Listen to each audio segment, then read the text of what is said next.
continuing on with homework number 18, this should be part 3. Hopefully it'll be the last video. I didn't mean to make them too long. In the previous ones, we got the center of mass, right, and the z-axis. And we got the mass moment inertia about the z-axis. Now we want to try to get it about the x and the y-axis. So we're going to do a very similar table right here, but now do it about the let's do it about the x-axis. And I almost thought about eliminating this part, but I do think it's going to be good to move the whole thing and to make the confirmation. So about the x-axis, I'm going to try to go a little bit faster so the video isn't quite so long. But it's going to be all the same kind of stuff that we had up there, where we had the part and the mass. All of these stuff actually can be transferred down below. We could actually, we might not need to even like write much in there because it's all very much the similar. So we go 1, and we know the m right here. So we go 9630, and then the RI of the thing. And if there was like some square parts to it, we might have X's and Y's right in there, but we don't have any of that. And then I want HI or LI, depending on whether we're using it as the height or the length, but we didn't use those much in the previous thing. And then I'm going to go I right here. This is the individual one. This is about it's going to be how it's related to its own the x-axis, its own x-axis, or an axis is parallel to the x-axis. So that might be a little bit longer thing to do. Now we're going to have DI, that distance that's going to move. Let's see how this goes. All right, so we have 0.915, and we have 3.66, and I'm not sure I want that one. Let me see. See if because I might want to make this one significantly bigger. Okay, so let's look at this thing again. All right, about the x-axis, which is this axis right here, we want to find this. All right, so it is. This thing is going to rotate that way right there. So that's the 1/12 3AL squared, where L is now the height of the thing, right? That's why I'm saying it's either the height or the length. So we're going to say that it's 1/12 the mass, 9630, and then the 3 times the radius squared, or 0.915 squared, plus the length, which is 3.66 squared. Right? That's why I decided, you know what? I want to make that column pretty big. So it's that guy right there, and you can see that we're flipping it about there. You have to be careful when you ask x, y's, and z's. These x, y's, and z's might not match up with the x, y, and z of your actual part. So that's like part of our job is to make that transition, right? To figure out, make that correlation between the sizes. Okay, so 0.915 squared times 3 and 3.66 squared. We're going to add them together and now multiply by 69630 times, and then divide by 12. And we get 12,766, and these are kilogram meter squared. This is our result from the z. You can already see this one part was more difficult to rotate, so it's much easier to rotate this way than it is to flip that way. And this is about the center of mass of the thing too. So we're actually, the one that we're doing first is to do it about at the base of the thing, right? So we're like kind of rotated about an axis like right here. So it's like this thing let's see, I'll try to put it this way, is like tipping that way. Like if it would go, it's rotating that way about this axis. That's the one that we're working on right now. Okay, so now the distance this thing has to move is going to be 1/2 the height of the guy, right? Because its center of mass is right up here at the top, and we got to move it down to here. So that distance that we move, let's see.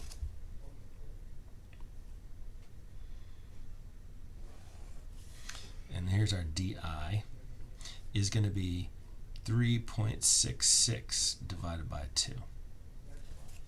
3.66 to 1.83. And so now in our last column here, we're going to go our MIDI squared, right? So 9630 times 1.83 squared.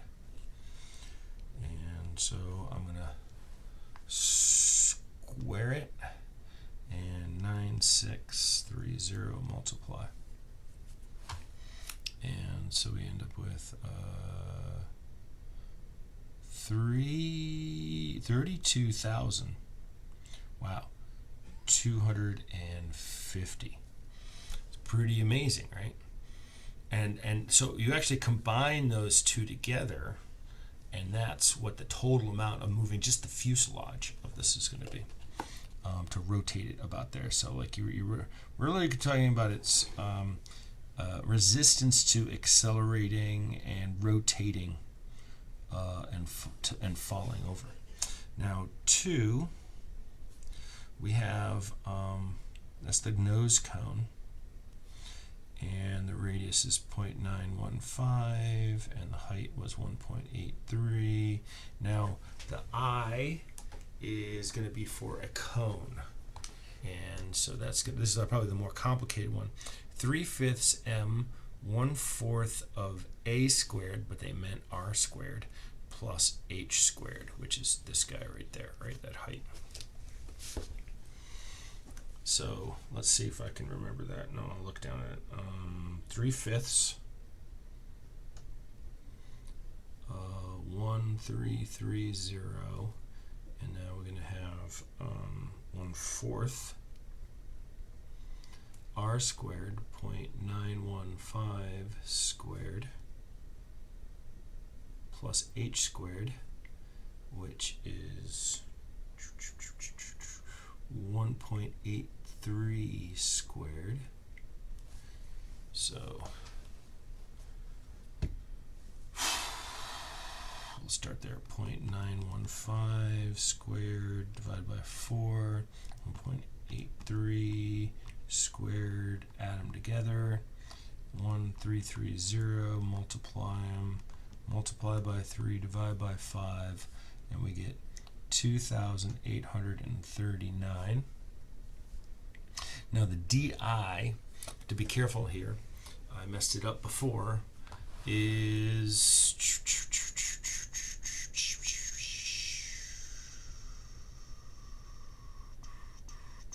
oh, you know where I messed it up? Is this guy right here. It needed, this is good because I already have, this is actually the distance this thing has to move.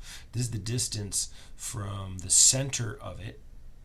Yeah, remember that we got that, but we had to find this as being h/4 plus the length right there. So, and because I've already calculated the thing before, I'm going to go ahead and put the value in. And now we take 1330 and the distance squared, so that's 4.035 squared. Hopefully that makes sense, right? It's the center of it was somewhere, it's like 1/4 of this, so like somewhere like right there, and that's what the moment of inertia is, but we wanted to do it about down here. So we want to do it about the x-axis. So 4.035 squared times our 1330. And I get 21,000 is a lot, 654. All right. And this video seems like it's getting longer and longer and longer. Well, that's how time works. But I just mean that, like, I don't want this to be painful to have to watch this video this long of the thing, showing you part. Anyway, we already have it this way. All right, so we're going to remember that we're going to have three of these little rocket things. But wait, let me think here. Yeah. Okay, so the problem I have here now is that this one is on center, but these two are out. So I'm going to actually have to subdivide this, and maybe I'm going to call this one 3A,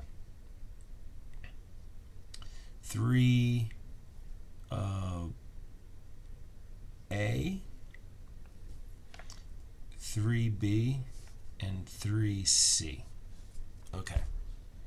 Just to try to give them a different names so I could designate the things, right? So this is 3A. We'll start with 3A. That was a little easier because that one's actually about the x-axis, right? So if it's spinning about here, about this axis right there, whether it's tilting back and forth, this guy doesn't matter, right? I mean, he doesn't have a D. We don't have to. Is that true? No, he does have a D, but the other guys are going to be diagonal Ds. That's like the trick on this part. It's going to make this really long. This is a great idea. This was a great idea. I swear it was. So we're going to have one of these is 535. There's only one of them. The radius is 0.305. We got that from up above, right?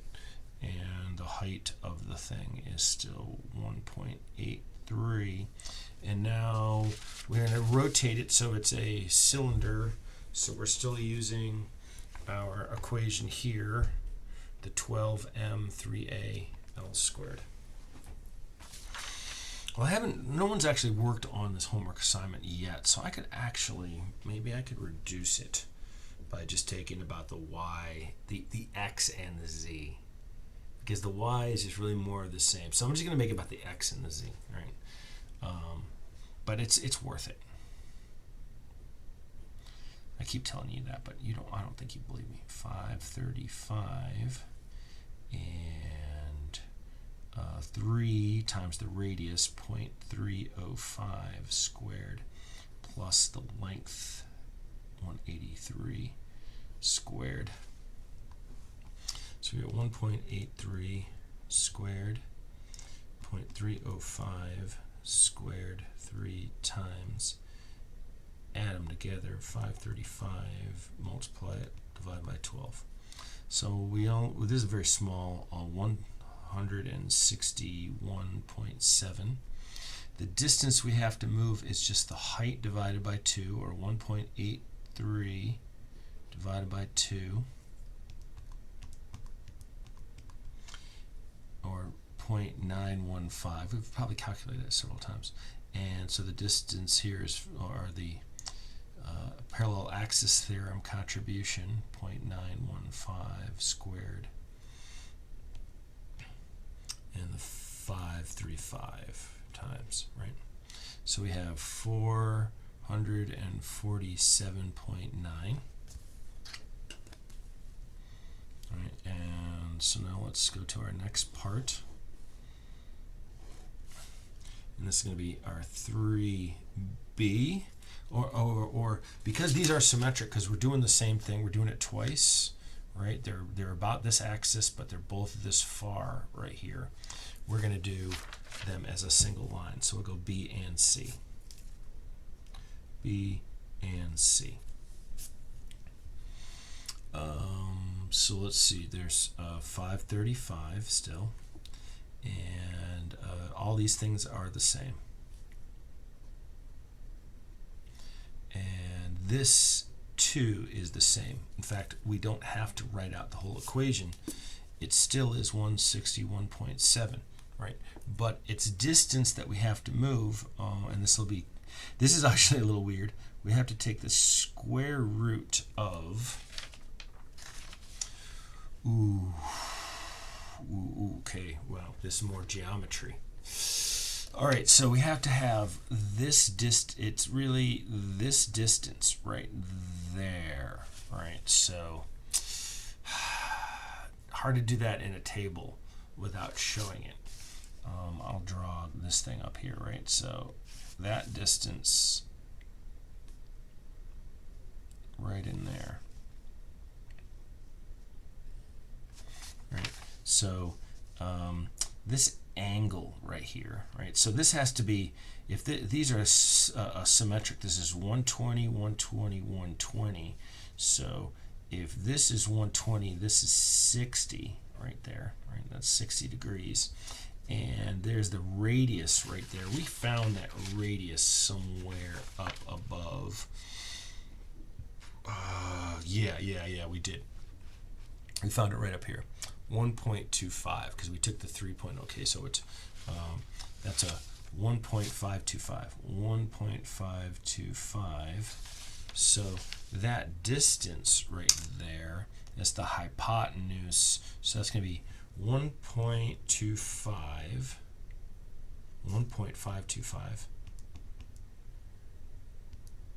times the sine of 60. So we have 1.321, right? But, right, that's the distance it moves from here to there, but it's from the center. So we actually need the diagonal distance, which is going to be this height right here that we got. And we got that somewhere in here. Yeah, we already found that height a couple times. Right, like boom, boom, boom, boom, boom, boom, boom, boom. Where'd you go?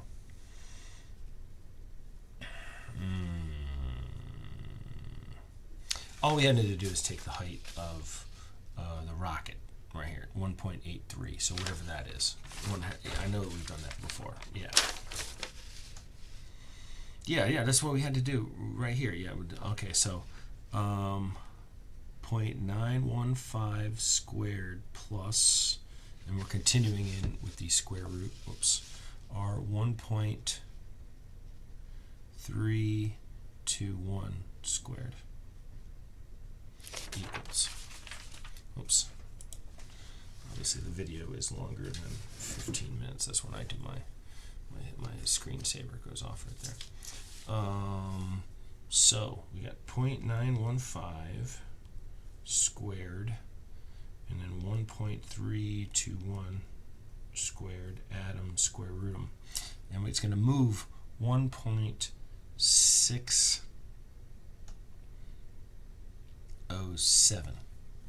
So, and there's two of them.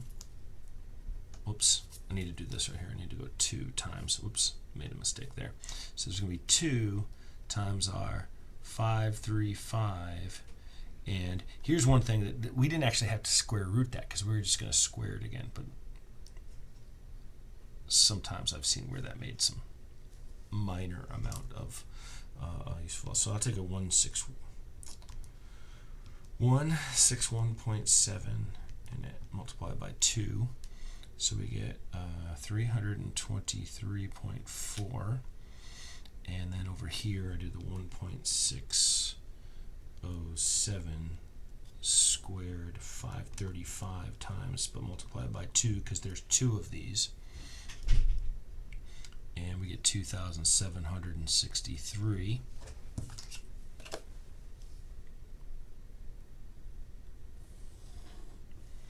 And we're almost there. We're really close. We have to do 4, but we need to do 4a, just in the same way, because once again, this thing isn't exactly, its distance right there. Isn't it, this guy about the x, because we're rotating about this axis right there, right? It's fine. It's right on the center. So all we have to do is have, the distance of that down to there. But these other ones we have to do diagonally. That's a little even trickier. We can't use that dimension. We have to use that dimension right into there. Why did I make this so hard? But anyway, So we're just going to take one of them, 21.9, and the radius is 0.1525. And one of the good news is we don't have to, we could actually use this moment of inertia because it's still, this one's still spinning. Yes, it's still spinning that way. It's not down its axis, so it's got to be spinning that way. And then like its height is 0.3, so we just have a single one of 0.8743 from up above, and now its distance moved is the pain. I'm gonna draw another little triangle here. I gotta show my work somewhere, right? So that's really gonna be the center of this, and we already found that. So the hypotenuse of that center is actually that 1.065, right? 1.065. So and its angle, same thing. All right. So yeah, not terribly hard. All right.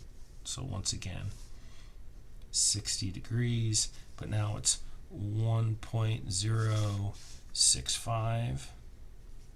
And so if we take 1.065, we take the sine of 60 and multiply by it, we get, is that right, 0.9223.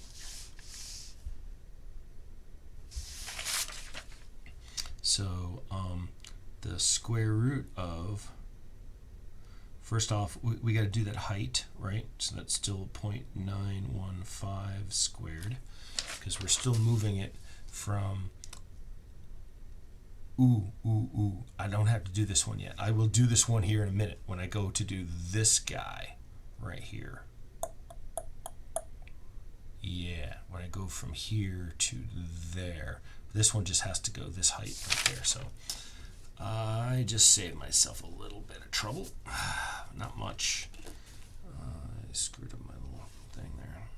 0.915. And so we're just going to have a single 21.9 times 0.915 squared. So it's not going to be much at all. 0.915 squared and 21.9 times. So we're going to get 18.34, let's call it. And here's our last one. We're really getting towards the end here. And I don't think I'm going to do the Excel thing and show it to you in Excel. Maybe I'll turn the video off and one more. I was about to be done. We want B and C. So right there. One more. This is definitely an exercise in endurance at times. So we got 21.9, 0.1525, it's 0.3, it's 2 times 0.8743, 0.8743 times 2, so we get 1.749. Now this is the one where we have to go square root of 0.915 squared plus, and now we're going to go this distance right there, right? Because that's going to be the distance horizontally that thing has to move. And same thing with that one because it's symmetric. So that's going to be the 0.9223 squared, right? So we take the 0.915 and square it, and the 0.9223 plus and square root. So we get a 1.299. So we're going to take, and there's 2 of them, so we got to remember that. 21.9 and our 1.299 squared. So I'm going to square that in 21.9 and then takes 2 of them. And so we're going to end up with a 73.93. Okay. And you got to remember our whole mission here is to try to confirm the SolidWorks answer. All right, so we're going to add up all this column right here. So this column, it represents our, this column represents the individual moment of inertias about the x-axes, and this is the parallel axis theorem, which moves them to that one spot right there. Okay. Is this going to be correct? Yes, I think so. Yep. So here we go. 12, 7, 6, 6, 2, 8, 3, 9, 161.7, 323.4, 0.8743, and 1.749. So I get 16,093. Here I'm going to have 32,250, 21,654, 447.9 plus 2763 plus 18.34, didn't seem worth it, right? And a 73.93, and I get 57,207. So the moment of inertia about the x-axis is going to be our 16,093 plus our 57,207, or 73,300. These are kilogram meters squared. And now we want it about the center, right? And right here, which is located 1.941, right? So we had it right here about the base. We're going back and forth. We're spinning this thing, this rocket, this way about its base. But now we want to spin it about its center. And that's going to be easier to do, right? So our parallel axis theorem always assumes we're going to a non-centroidal axis. So to get it to a centroidal axis, we actually turn it on its head. So I'm going to write the equation where I say this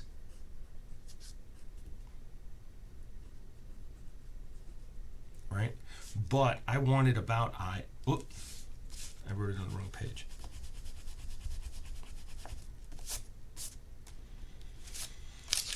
So I want this. So I'm just writing this as just to note that we have Ix is equal to Ix bar plus md squared. So instead we want Ix bar is going to be Ix minus md squared. So we're going to take 73,300, subtract out the total mass, which is 12,631, times the distance we're moving, 1.941 squared.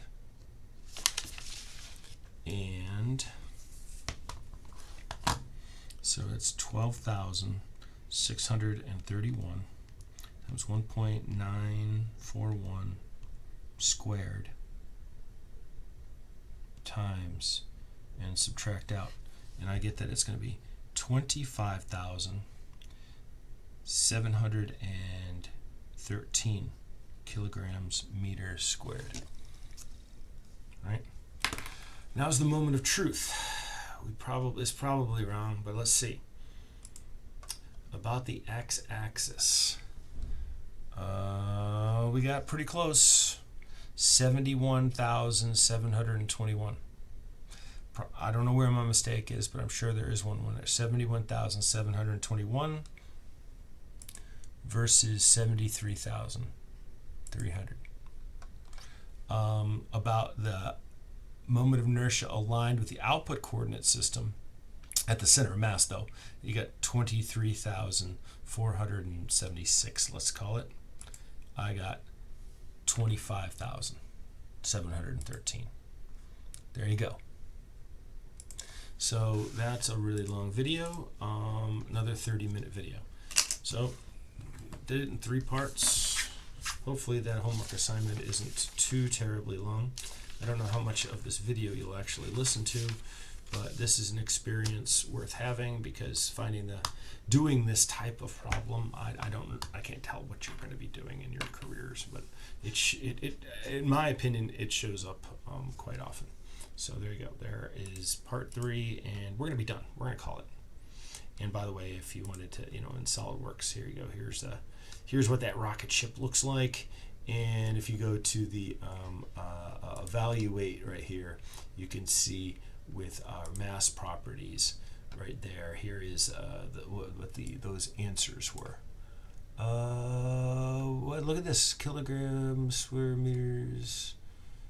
Yeah, there you go. There's our 71,000, right? And that's what we said. Yeah, those are the numbers we compared before. So, the end. Was it worth it?